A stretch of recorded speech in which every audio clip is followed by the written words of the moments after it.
Hi everyone, welcome back to our video series on the new digital SAT verbal section. Don't forget to follow us and comment below on additional content you'd like to see. All right, so for today's video, we're going to be looking at one of these bullet point or synthesis questions as we call them. So our first step is going to be focusing in on our goal here. So in this case, the goal is that the student wants to emphasize the duration and purpose of Cohen and Rodriguez's work. All right, so this is a nice goal because it has two parts, which really limits what our right answer could look like. So in this case, we are emphasizing the duration as well as the purpose of these people's work. So we know that our right answer is going to have to include a lot of this information in order to be correct. So that really helps us out because it narrows it down. So then looking at our bullets along this side here, let's see. So we have the Gullah are a group of African Americans who have lived in parts of the southeastern United States since the 18th century. No mention of Cohen and Rodriguez yet. Then Gullah culture is influenced by West African and Central African traditions. Again, just background here. Then we get to the third bullet, talks about Louise Miller Cohen, which is one of our researchers mentioned in our goal. So we learned that she is a Gullah historian, storyteller, and preservationist. Okay, that one seems relevant.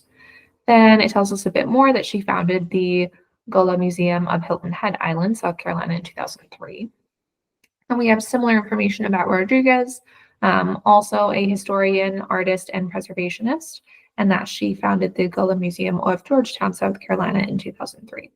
So we have 2003 here for both of them, could be significant.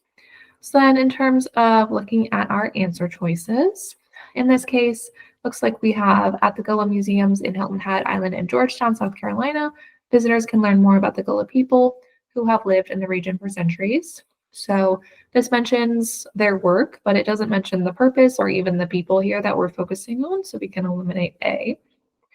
Then we have B, Louise Miller Cohen and Rodriguez, okay, so the two people, have worked to preserve the culture of the Gullah people who have lived in the United States since the 18th century.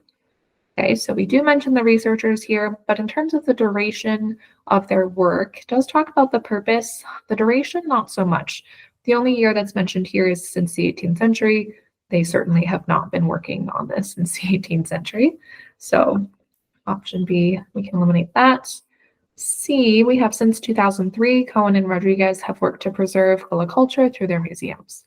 All right, this one seems to be a good answer. We have our time duration, we have the two researchers, as well as the purpose of their work. Let's just double check D. Influenced by the traditions of West and Central Africa, Gullah culture developed in parts of the southeastern United States in the 18th century. All right, again, this one too general, does not mention the researchers and their purpose and their work. So our correct answer is going to be C. All right, follow us for more.